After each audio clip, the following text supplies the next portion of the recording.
The story of the Dior brand is one centered on resilience. It tells of how a boy whose father denied his dreams of doing art ventured into the business of fashion and became one of the biggest brands in the fashion world. Born Christian Ernest Dior to a wealthy fertilizer manufacturer, Christian Dior lived his early days deprived of his dream of venturing into the world of art. At age 23, Christian Dior opened his first art gallery and started selling art by the likes of Pablo Picasso. Sad events led to the shutting down of his art gallery following the death of his mother and older brother. The story of Christian Dior has a lot of twists, as a family which was doing well financially plummeted to the lowest rungs of the financial ladder during the Great Depression. Even more shocking is the resilience displayed by young Christian Dior, who didn't give up on his dream of creating art.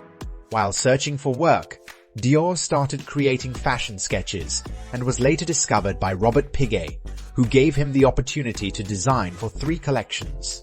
Dior's work with Piguet came to an end when he was called up for military service during the Second World War.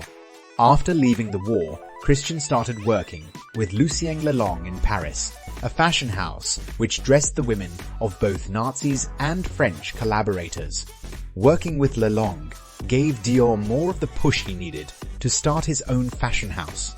Marcel Boussac, a millionaire entrepreneur after the war, decided to offer Dior a fashion house, Philippe et Gaston, but Dior shockingly refused the offer. Christian Dior had simply gotten tired of working for others and trying to grow their brands and was now ready to start up his own fashion line. Marcel got into a deal with Dior and gave him money which he invested into opening his own fashion house at the age of 41. Tragedy struck again as his father died later the same year. This wasn't a problem as Dior was now a grown man and couldn't be denied the right of using his family's name for his fashion house. Christian Dior, who had a degree in political science, showed clearly that his path was in a different field, and he made this fact clearer through hard work and dedication. His earlier life as a diplomat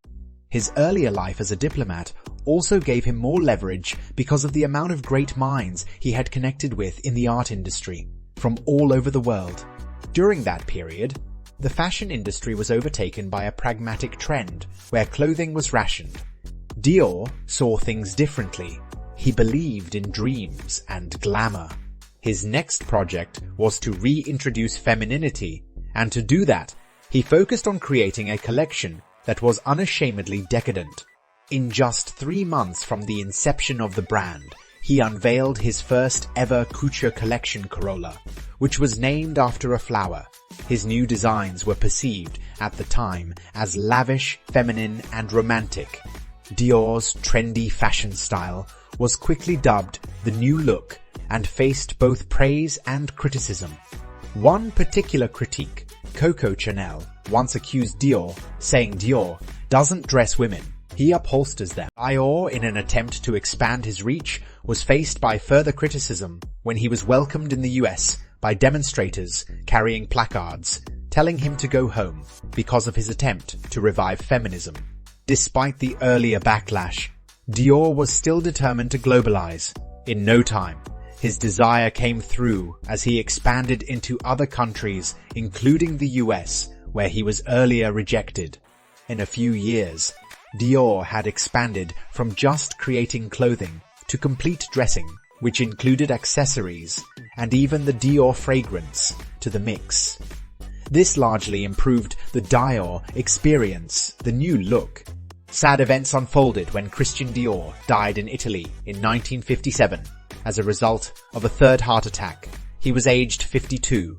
He didn't just leave a legacy of design behind, but also had prepared the future for the brand when he brought young Yves Saint Laurent, who later emerged after the death of Dior as artistic director. After Yves left the brand for war, Marc Bohan was appointed as creative director in the 1960s. He led the brand into international success. More stores popped up all over, and by the late 1970s, Dior had a worldwide brand recognition. The parent body of the Dior brand later went bankrupt and the brand was bought over by a new owner, Bernard Arnault, of the LVMH empire. Over 5 decades since his demise, the brand is still maintaining the original idea of feminism and decadence, realizing an approximated $50 billion yearly revenue. This is the story of Christian Dior, how a boy who was once forced into diplomacy defied the odds and through over 4 decades of hard work became one of the leading brands in the fashion industry.